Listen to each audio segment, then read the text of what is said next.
Hello everyone, कैसे हैं आप सब लोग। Welcome back to ICT virtual classroom Dehradun. मैं निखिल राणा, क्लास 12 का अपना मैथ्स का टॉपिक, नया टॉपिक जो हमारा एप्लीकेशन ऑफ डेरिवेटिव्स, उसको हम कंटिन्यू रखेंगे। तो चलिए बच्चों, अपनी क्लास शुरू करेंगे एंड जो हमने प्रीवियस क्वेश्चंस किए थे उस पर बात करते हैं। ठीक है, ठीक है। Find the rate of change हमने इसमें की, किस तरीके से हमने इसमें चेंज में कितनी दर, किस दर से चेंज होती है कोई चीजें। ठीक है, कि क्षेत्रफल किस दर से चेंज होता है, इन सब के बारे में हमने पढ़ा था, बेसिक चीज हमने करी थी। आज और क्वेश्चन इसमें करेंगे। तो आपका पहला क्वेश्चन आज है द वॉल्यूम ऑफ क्यूब, पढ़ेंगे इसको। The volume of cube is increasing at the rate of 8 centimeter cube per second. How fast is the surface area increasing when the length of an edge is 12 centimeter? एक घन का आयतन 8 centimetre cube, 8 centimetre cube है ये, 8 centimetre cube प्रति second की दर से बढ़ रहा है। सतह का क्षेत्रफल कितनी तेजी से बढ़ रहा है जब एक किनारे की लंबाई 12 सेंटीमीटर है। आप समझ गए, एक पर्टिकुलर क्वांटिटी पे पूछ रहा है कि जब सतह की एक ओर की लंबाई 12 सेंटीमीटर होगी तब उसका क्षेत्रफल किस तरीके से बढ़ता हुआ आपको नजर आएगा। ठीक है, तो जरा सबसे पहले आप फिगर बनाएंगे, फिर आप इसमें गिवन क्या है वो लिखेंगे, है ना। आपको बता रखा है, आपको पॉइंट्स मैंने यहाँ पे बताए थे इंपॉर्टेंट। सबसे पहले हम डायग्राम बनाते हैं, दूसरा हम फॉर्मूला कौन सा लगने, सॉरी, दूसरा हम गिवन देखते हैं कि डेरिवेटिव निकालना क्या है और हमको दिया हुआ क्या है, गिवन क्या है, अब फाइंड आउट क्या करना है। ठीक है, फिर तीसरा हम क्या करते हैं, फॉर्मूला कौन सा सूत्र बन रहा है। फिर चौथा उसको डिफरेंशिएट करते हैं, पांच में जिस कांस्टेंट पे हमको पूछा उस कांस्टेंट पे उसकी वैल्यू निकालते हैं। यही करते हैं। तो जरा फटाफट करेंगे इस क्वेश्चन को पहले, चलिए। तो सबसे पहले इसका डायग्राम बना देते हैं। किसकी बात ये कर रहा है, ये एक घन यानी कि क्यूब की बात कर रहा है। तो एक क्यूब हम यहाँ डायग्राम बना देंगे।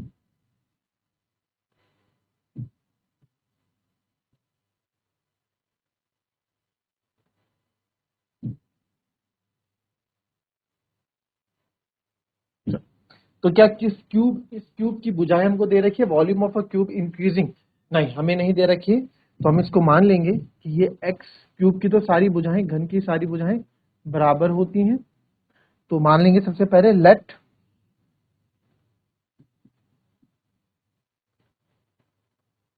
The side of cube, length of the side, let the length of side of cube is equals to X centimetre.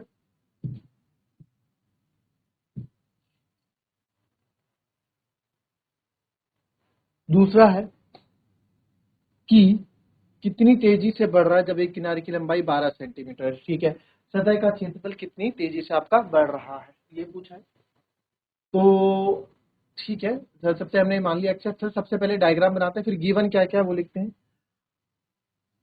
8 centimetre cube प्रति दर से बढ़ रहा है, यानी the volume of cube increasing है ना, वॉल्यूम ऑफ क्यूब इंक्रीज हो रहा है, बढ़ रहा है, रेट ऑफ चेंज हो रहा है।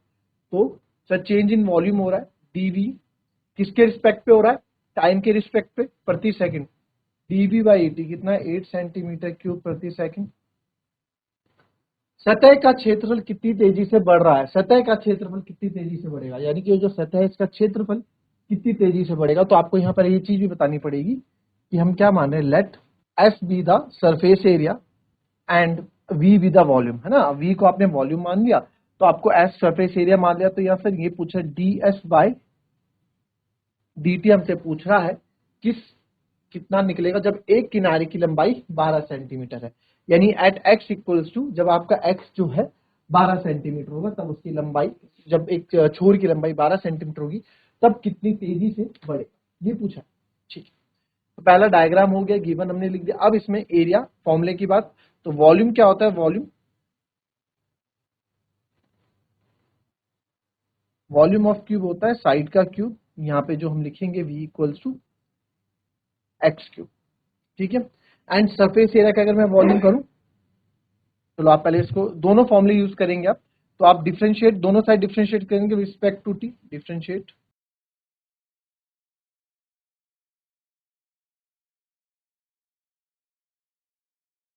तो dv by dt equals to d by dt of X cube. तो यहां से dv बाय dt की वैल्यू आ जाएगी बच्चों 3x स्क्वायर, क्यूब का हो गया, ठीक है, फिर x का होगा dx बाई dt, ये हमने यहां निकाल दिया एंड इट इक्वेशन फर्स्ट हम इसको मान लेते, ठीक है। नाउ अब देखो यहाँ पे dv by dt 3x square dx by dt, ठीक है। अब क्या है इसमें, अब सरफेस एरिया भी हमें, तो सरफेस एरिया ऑफ क्यूब क्या होता है, हमें तो ds बाई dt निकालना है ना, 6 इंटू साइड स्क्वायर, 9 10 में पढ़ते हैं फॉर्मूले, तो 6x स्क्वायर हो जाएगा, ठीक है। सरफेस एरिया ऑफ s जिसको आप माना है 6x स्क्वायर हो जाएगा। Now differentiate again, s equals to 6x square को आप क्या करके डिफरेंशिएट करेंगे, इसको डिफरेंशिएट करेंगे both side with respect to time, with respect to time यानी कि t, तो ds बाय dt और d by dt of 6x square, यही होगा ना। अच्छा यहाँ पे एक चीज वैल्यू और ये तुमने ध्यान ही नहीं दिया, सॉरी, dv बाय dt, और dv बाय dt आपको यहाँ पे दिया गया है कितना, dv बाय dt हमें 8 दिया गया है, ठीक है। तो जब आप इसको सॉल्व करोगे, फर्दर आगे सॉल्व करोगे, हम इसको फर्दर आगे सॉल्व करेंगे,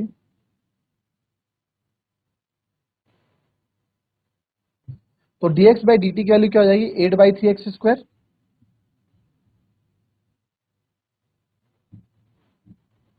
ठीक है। ये हमें dx बाई dt की वैल्यू 8 बाई 3x स्क्वायर हो जाएगी, आप मान, तो आप यहाँ देख रहे हैं, अब ds बाई dt, मेरे को ds बाई dt निकालना है, जो चीज निकालनी D by D T of 6x square, तो पहले स्क्वायर का होगा, तो 2 6 12x हो जाएगा, ठीक है। 12x dx बाय dt, यही तो होगा 12x dx बाय dt, जैसे 3 का 3x स्क्वायर हुआ ना, और इसका x का dx बाय dt हो गया, तो वैसे ही यहाँ पे 12x dx बाय dt, और dx बाय dt के हम सब्स्टिट्यूट करेंगे वैल्यू फ्रॉम फर्स्ट इक्वेशन से, अभी भी हमने निकाला, dx बाय dt अभी आपने 8 बाई 3 निकाला था, 8 by 3 x square, 8 by 3 x square, ये भी तो नीचे जाएगा ना मल्टीप्लाई में,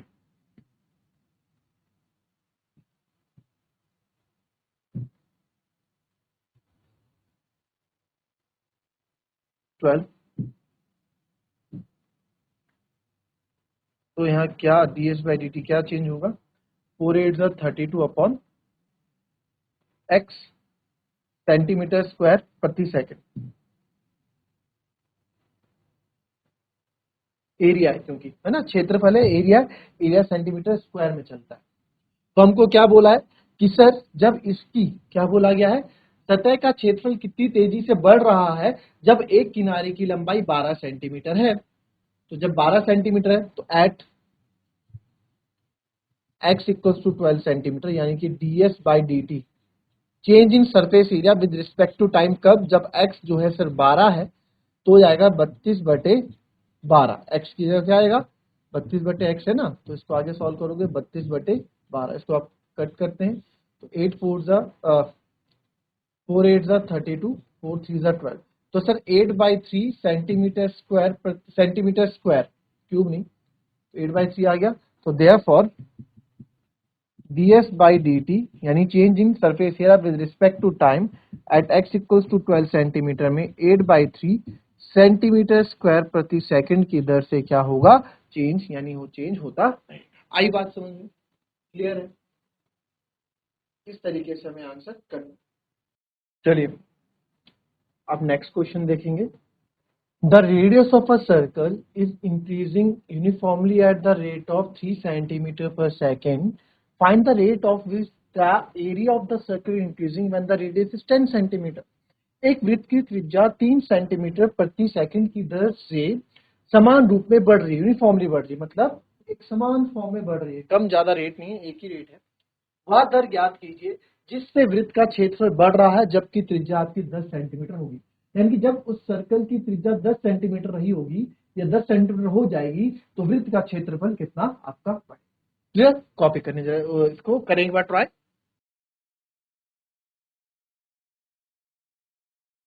तो आप देखेंगे radius of a circle is increasing uniformly at the rate of 3 centimetre per second. तो सबसे पहले हमने जो सीखा है कि सर एक डायग्राम बनाना होता है और वो हमने बना दिया। एक सर्कल है, इसका रेडियस ऑफ सर्कल इंक्रीज हो रहा है uniformly at the rate of 3 centimetre per second. Find the rate at which the area of the circle is increasing. तो यहाँ पे क्या इंक्रीज हो रहा है पहले तो आपको ये देखना है ना, आपको देखना है क्या इंक्रीज हो रहा है। क्वेश्चन अलग है थोड़ा ये। तो सबसे पहले गिवन है रेडियस ऑफ सर्कल इज, यानी late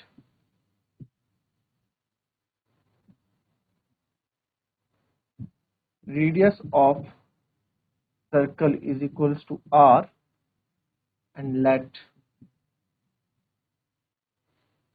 area of circle is equals to a. So radius of circle is increasing uniformly at the rate of 3 centimetre per second. तो 3 सेंटीमीटर प्रति सेकंड की दर से हो रहा है। ठीक है सर, 3 सेंटीमीटर पर सेकंड की दर से ये चीजें हो रही। अब हमको गिवन क्या है, अब गिवन देखना नहीं, आपको लिखना है। गिवन नहीं लिखेंगे, दूसरा हमारी गिवन कि sir rate of radius change हो रहा है ना, the radius circle is radius increase हो रहा है dr by dt at of sir 3 centimetre per second की दर से हो रहा है और आपको dA बाई dt निकालना है। dA बाई dt निकालना है जब रेडियस आपकी 10 सेंटीमीटर रही होगी, वो निकालना है। तो not a big deal. dr by dt अगला फॉर्मूला था, रेडियस का कोई फॉर्मूला तो होता नहीं, तो एरिया का रहा होगा। एरिया का फॉर्मूला पाई आर स्क्वायर। तो डिफरेंशिएट अब किसके रिस्पेक्ट, टाइम के रिस्पेक्ट में हो रहा है ना, differentiate both side with respect to time, time के रिस्पेक्ट में यानी कि t, और लेट टाइम भी t मान लो आप।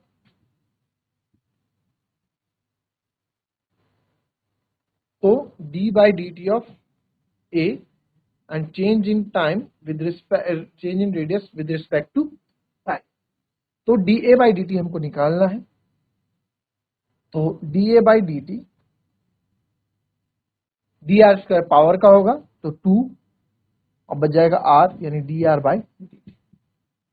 ये तो है 2r, ये बचेगा ना 2r dr by pi R square भी तो होता है, पाई आर स्क्वायर होता है, पाई तो हमने लिया ही नहीं। एक बार पाई आर स्क्वायर तो d by D T of pi R square. तो D A by D T पहले पावर का होगा तो जाएगा पाई आर स्क्वायर का ना, पाई आर स्क्वायर। तो पहले इसका होगा, हो जाएगा 2 pi R D R by D T. ठीक है, 2 pi R D R by D T, यही होगा। अब इसको थोड़ा और सॉल्व करेंगे। D R by D T के लिए आपको यहाँ 3 दे रखी है, इसको पुट करेंगे तो D A by D T आपका आ गया 2 pi R, D R by D T आपको दे रखा है 3। तो इसको अगर मैं प्रॉपर सॉल्व करूंगा तो डी ए बाई 3 2 जा 6 पाई आर, तो यह आ जाएगा 6 पाई आर सेंटीमीटर स्क्वायर प्रति सेकंड। हर एक 10 पर सेकंड में 6 पाई आर सेंटीमीटर स्क्वायर बढ़ जाएगा। तो आपको बोला है जब रेडियस 10 सेंटीमीटर होगा, जब आर 10 सेंटीमीटर होगा तब उसका रेडियस क्या होगा। तो therefore dA by D T when r equals to 10 centimetre, जब आपका रेडियस सर 10 सेंटीमीटर होगा तो dA by D T change in area with respect to time क्या होगा। dA बाई डी टी आपका 6 पाई आर, तो 6 पाई आर की जगह रखा 10, तो ये आ गया 60 पाई सेंटीमीटर, एरिया तो सेंटीमीटर स्क्वायर प्रति सेकंड। तो जब इसकी क्षेत्रफल की त्रिज्या, जब इसकी त्रिज्या 10 सेंटीमीटर बढ़ जाएगी या हो जाएगी तब उसका एरिया 60 पाई सेंटीमीटर स्क्वायर प्रति सेकंड की दर से बढ़ रहा होगा। ठीक है, आई बात समझ में, कॉपी कर लेंगे इसको। चलिए नेक्स्ट क्वेश्चन देखेंगे। अब सेम क्वेश्चन है जो हमने थोड़ी देर पहले किया था, ट्राई करेंगे इसको आप। An edge of variable cube is increasing at the rate of 3 centimetre per second. Edge मतलब कि एक चर का एक वेरिएबल क्यूब, ठीक है। एक किनारा, ठीक है, एक एज जो है 3 सेंटीमीटर पर सेकंड, 3 सेंटीमीटर प्रति सेकंड की दर से बढ़ रहा है। घन का आयतन कितनी तेजी से बढ़ रहा है जब किनारा, यहाँ पे आयतन पूछ, वॉल्यूम ऑफ क्यूब पूछ लिया आपसे, पहले आपसे सरफेस एरिया बोला था, ठीक है। फिगर तो आप लोग को पता ही है कैसे बनाते हैं। तो सॉल्यूशन करते हैं इस क्वेश्चन का।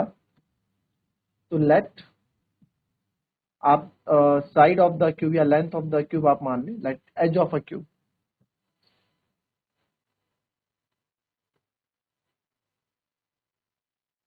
इज x सेंटीमीटर मान लेते हैं। गिवन क्या है, edge of a variable cube is increasing. Edge ना कोई एरिया इंक्रीज होता तो 3 सेंटीमीटर स्क्वायर होता, वॉल्यूम इंक्रीज होता 3 सेंटीमीटर क्यूब होता। तो आपको समझ में आ रहा है कि लेंथ ही इंक्रीज हो रही है, और यहाँ लिखा भी है। तो यानी कि सर dx बाय dt जो है 3 सेंटीमीटर प्रति सेकंड की दर से बढ़ रहा है। How fast is the volume of the cube increasing, यानी कि आपसे आप dv बाय dt निकालना है, आपको बताना पड़ेगा हाउ फास्ट वॉल्यूम इंक्रीजिंग कब, जब आपका क्यूब, जब आपकी एच 10 सेंटीमीटर लंबी होगी, ये हमको निकालना। तो आपको यहां लिखना पड़ेगा, d मतलब आप वॉल्यूम मान रहे हैं, और x जैसे मैंने लिखा तो ये आपको लिखना पड़ेगा t बी द टाइम, ठीक है। तो अब यहाँ पे साइड ऑफ क्यूब का तो मैं कोई फॉर्मूला लेके चल लूंगा नहीं, तो यहाँ पे वॉल्यूम ऑफ क्यूब का हम फॉर्मूला लेके चलेंगे। तो वॉल्यूम का फॉर्मूला होता है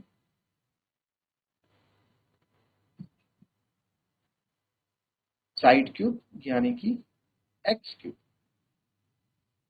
तो v इक्वल्स टू हमारे पास हो गया x cube, correct. Now differentiate करेंगे इसको।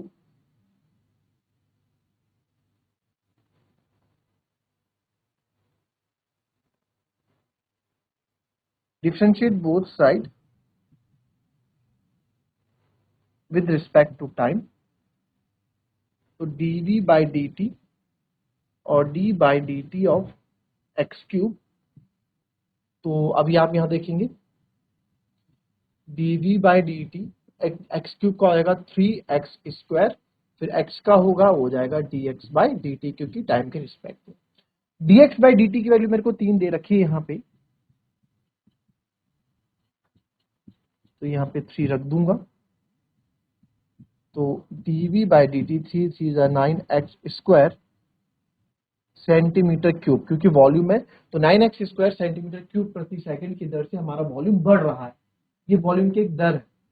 बट हमसे पूछा है कि dv बाय dt जब x बराबर क्या है आपका 10 है, तो सर क्या बढ़ रहा है। तो यहाँ 9x स्क्वायर है ना, तो 9x की जगह आप 10 रख लो, 10 का स्क्वायर, तो 9 इंटू 100, ठीक है। 9 into 100 that means 900 centimetre cube प्रति सेकंड की दर से सर हमारा यहाँ पे जो वॉल्यूम ऑफ क्यूब है, यानी आयतन है घन का, वो बढ़ रहा है। जब इसकी एक एज या जब इसका एक किनारा 10 सेंटीमीटर हो जाता है, तो 900 सेंटीमीटर क्यूब प्रति सेकंड की दर से हमारा वॉल्यूम यानी इसका आयतन बढ़े, ठीक है। इस प्रकार से इस क्वेश्चन को हम करेंगे। तो मिलेंगे आप सब, ये दैट्स ऑल फॉर टुडे। कल और क्वेश्चंस लेंगे, आज हमने इस बेस पे क्वेश्चन किए, कल थोड़े और अलग क्वेश्चन इसमें करेंगे, उनका कॉन्सेप्ट यही रहने वाला है। तो मिलेंगे अपनी कल की नेक्स्ट क्लास में, तब तक के लिए be happy, be healthy and be safe. Thank you and have a nice day.